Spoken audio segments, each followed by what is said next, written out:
ঘুমিয়ে থাকলেও টাকা আসবে এমন 12টি বিজনেস আইডিয়া। প্যাসিভ ইনকাম শুরু করার অনেক উপায় রয়েছে। কিছু আইডিয়া সম্পর্কে আপনি আগে থেকেই জানেন, আবার কিছু আইডিয়া সম্পর্কে আপনি জানেন না। একটি সফল প্যাসিভ ইনকাম বিজনেস শুরু করতে অনেক সময় ব্যয় করা লাগে, অনেক শ্রম দরকার হয়, আর শুরু করার পর সেটা মেইনটেইন করতেও অনেক কাজ করা লাগে। প্রতিটি আইডিয়ার আলাদা আলাদা রিকোয়ারমেন্ট আছে। কিছু অনেক সহজ প্যাসিভ ইনকামের উপায়, আর কিছু অনেক জটিল। যাই হোক, দুটি উপায়ে তাড়াতাড়ি করা সম্ভব। তাহলে চলুন শুরু করা যাক।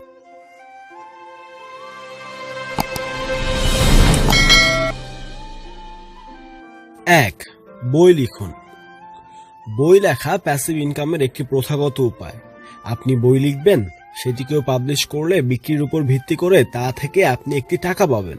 এটি শত বছরের পুরনো একটি সিস্টেম। আপনি যদি ভালো লেখক হন তাহলে গল্প লিখতে পারেন, তবে তা দিয়েই ভালো কিছু লিখতে পারেন, সেটা আপনি ছাপিয়ে সেল করতে পারেন। এটি প্যাসিভ ইনকামের একটি জটিল উপায়, কিন্তু এটি দিয়ে অনেক টাকা আয় করা সম্ভব। ভেবে দেখুন, আপনার বই বেস্ট সেলার হতে পারে, আপনার পোস্টার দোকানে ফিচার হতে পারে। কে জানে? সমস্যা হচ্ছে এটি অনেক সময়ে সাপেক্ষ একটি কাজ, কিন্তু এখান থেকে অনেক টাকা আর্ন করতে পারেন। 2. স্বপ্রকাশিত ই-বুক। প্রথাগত প্রকাশনা থেকে স্বপ্রকাশনায় সুবিধা বেশি, এডিটর ভালো থাকে, মার্কেট সাপোর্ট বেশি থাকে, কিন্তু একটা জিনিস মাথায় রাখতে হবে, এটি অনেক কঠিন কাজ। হয়তো আপনি ভালো একটি বই লিখেছেন, কিন্তু কোনো এজেন্ট সেটি নিতে আগ্রহ দেখায়নি, তাহলে আপনি বেশি দূর এগোতে পারবেন না। কিন্তু সৌভাগ্যক্রমে এর একটি সমাধান রয়েছে। অ্যামাজনের মতো সার্ভিসের সাহায্যে আপনি অনলাইনে নিজের বই পাবলিশ করতে পারবেন। লেখক যারা স্বপ্রকাশিত বই দিয়ে সফল হয়েছেন, বই লিখতে তারা অনেক আগ্রহী হন, তাই এটি প্যাসিভ ইনকামের অনেক ভালো একটি উদাহরণ হয়ে থাকতে পারে। যদি নিজের প্রেরণা না থাকে তাহলে বই লেখা থেকে বিরত থাকেন, তা না হলে একটি বাজে বই লিখতে আপনি অনেক টাইম নষ্ট করতে পারেন। হাতে বেশি টাকা থাকলে সেটা ফেলে না রেখে কাজে লাগাতে পারেন, যেমন রিয়েল এস্টেটের ব্যবসা। পৃথিবীর অনেক জায়গাতেই একটি ফ্ল্যাট ভাড়া দিয়ে যে টাকা আসে সেটা কিস্তির টাকার চেয়ে বেশি হয়। হ্যাঁ, আরও কিছু খরচ আছে, যেমন ট্যাক্স, মেরামত, কিন্তু ঠিক মতো দেখে কিনলে ভাড়া দিয়েও কিস্তির টাকা শোধ করে একটি জায়গাও কিনে ফেলতে পারবেন। পরে এতে লাভও আসা শুরু করে। মেরামত দরকার এমন জায়গা কিনে নিয়ে মেরামত নিজে করে নেওয়া যেতে পারে, এতে নিজে বানানোর চেয়ে খরচ কম হয়। এরপর আপনি এটি ভাড়া দিয়ে কিছু লাভ করতে পারবেন।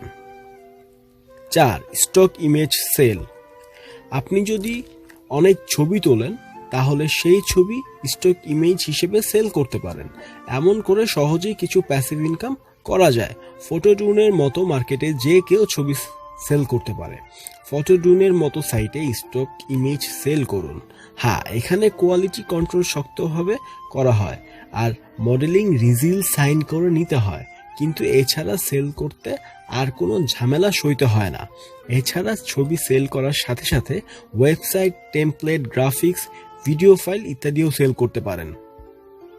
5. অনলাইনে টি শার্ট সেল করা। এই উপায়ে প্যাসিভ ইনকাম আজকাল অনেক জনপ্রিয়। এই ব্যাপারে আমরা পরে কোনো টিউটোরিয়ালে বিস্তারিত আলোচনা করব। ক্যাফে প্রেসের মতো সার্ভিসে যে কেউ ডিজাইন আপলোড করে টি শার্ট সেল করতে পারে। ট্রেন্ডি ভাইরাল কিছু ডিজাইন করতে পারলে আপনি এই উপায়ে কিছু টাকা কামাতে পারবেন।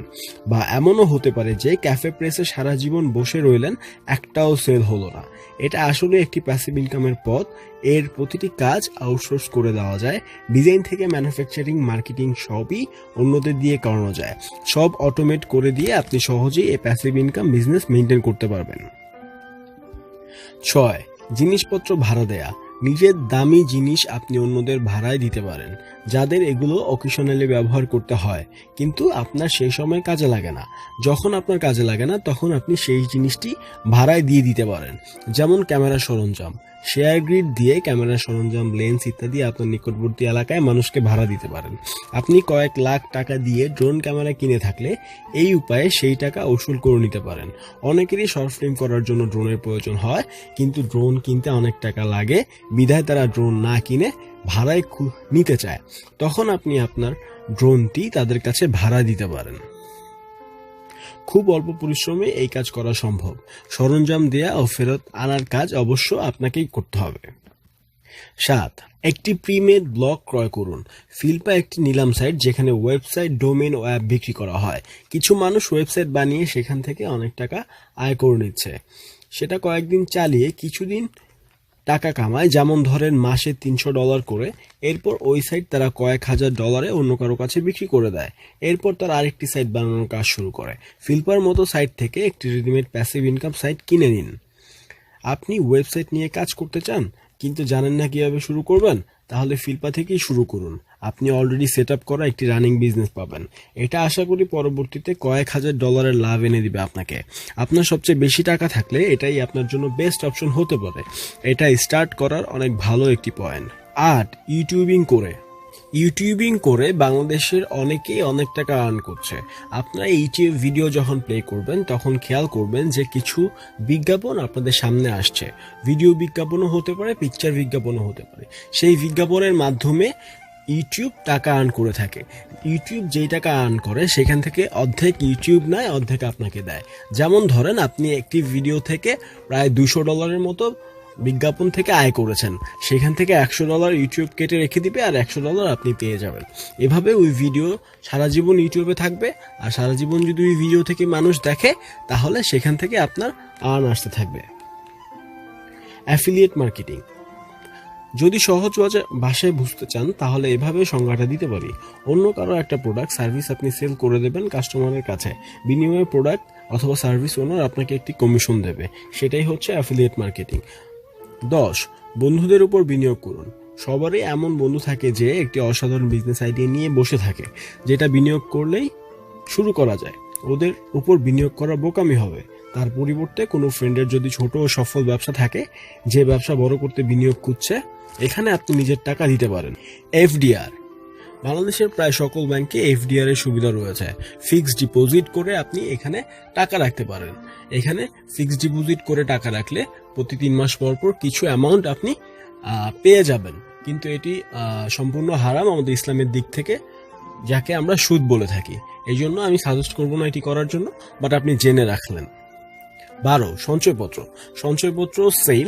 সঞ্চয়পত্রগুলো সরকারের কাছে বিক্রি করা হয়। সরকার সঞ্চয়পত্র থেকে লোন নিয়ে থাকে এবং সেখানে ইন্টারেস্ট দিয়ে থাকে। এটিও সম্পূর্ণ সুদ। তাই আমি বলবো না এটি করেন, বাট আপনার জানা থাকলো। ধন্যবাদ।